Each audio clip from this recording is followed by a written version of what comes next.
अस्सलाम वालेकुम दोस्तों, आवां जो पंहिंजो अली हसन चॾड़ है। ॾिसी रहे आहियो मुंहिंजो यूट्यूब चैनल ऐं फेसबुक पेज अली हसन चॾड़ फैंस। दोस्तों अॼु ॻाल्हि कंदासीं ड्रामा सीरियल हवेली जे बारे में, जेको सुभाणे ऑन एयर थियण वञे पियो।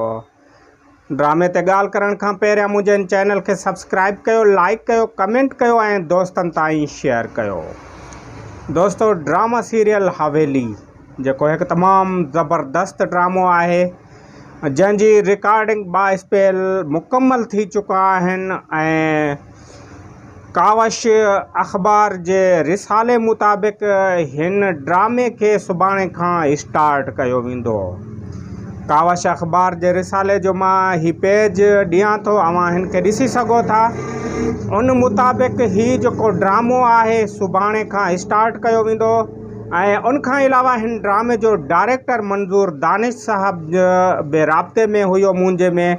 उन मूंखे ॿुधायो ऐं हीअ अख़बार बि हुन मोकिली आहे त अबा हाणे सुभाणे खां ही ड्रामो जेको आहे स्टार्ट थी वेंदो। पंहिंजे दोस्तनि खे बि ॿुधाए छॾियो, पंहिंजे फॉलोअर खे बि ॿुधाए छॾियो, छो त अवां मूंसां राब्ते में हुया, बार बार कॉलूं बि कयो पिया, व्हाट्सएप ते अची या मुंहिंजे यूट्यूब चैनल ते मूंखां मालूम कयो पिया त ड्रामा सीरियल हवेली कॾहिं ईंदो ऐं हीउ ड्रामो जेको आहे सुभाणे खां स्टार्ट थी वेंदो। उन मुताबिक़ जेको चैनल आहे उन पंहिंजो जेके सेटअप आहे उहो मुकम्मल करे छॾियो आहे। उन मुताबिक़ हुन पंहिंजे अख़बार जे रिसाले में ॾिनो आहे। कावश कोशिश KTN सथ हिकु ई सथ आहे। उन मुताबिक़ उन्हनि पंहिंजे रिसाले में ही ॼाणायो आहे त हीउ ड्रामो जेको आहे हवेली सुभाणे खां स्टार्ट कयो वेंदो। हफ़्ते में 4 ॾींहं हलंदो, सूमर, अंगारा, अरबा, ख़मीस ताईं, छो त हिननि जी पॉलिसी इहा आहे त ही ड्रामे खे 4 ॾींहं हलाईंदा आहिनि। ऐं KTN जेको इदारो आहे, मां अव्हांखे ॿुधाईंदो हलां त सिंध जो पहिरियों जेको चैनल आहे KTN आहे ऐं KTN तमामु वॾा कमु कया, असांखे सक़ाफ़ती ॾाण ॾिनई, अहिड़ा खोड़ सारा प्रोग्राम ॾिनई, खोड़ सारा ड्रामा ॾिनई जेके हिन वक़्तु मक़बूल आहिनि, जिन सां असांजा जेके एक्टर आहिनि उहे मशहूरु थिया ऐं उन्हनि वॾी मशहूरी माणी। त उन चैनल ते ही ड्रामो जेको हवेली आहे उहो रिकॉर्ड कयो वियो आहे ऐं हाणे सुभाणे खां हुनखे स्टार्ट कयो वेंदो। ही ड्रामो जेको आहे उनखां पहिरियां उस्मान मेमून साहब हिन जी कहाणी लिखी ऐं उनखां पोइ 25 किस्तनि 26 खां पोइ डाहिरी शकूर साहब हिन जी कहाणी लिखी आहे। हिन में तमामु वॾी कास्ट आहे। आज़म मेंगल, मंज़ूर मुराद, यासीन चन ऐं असद कुरैशी जहिड़ा एक्टर, उनखां अलावा ॿिया तमामु बहितरीन एक्टर हिन में कमु करे रहिया आहिनि।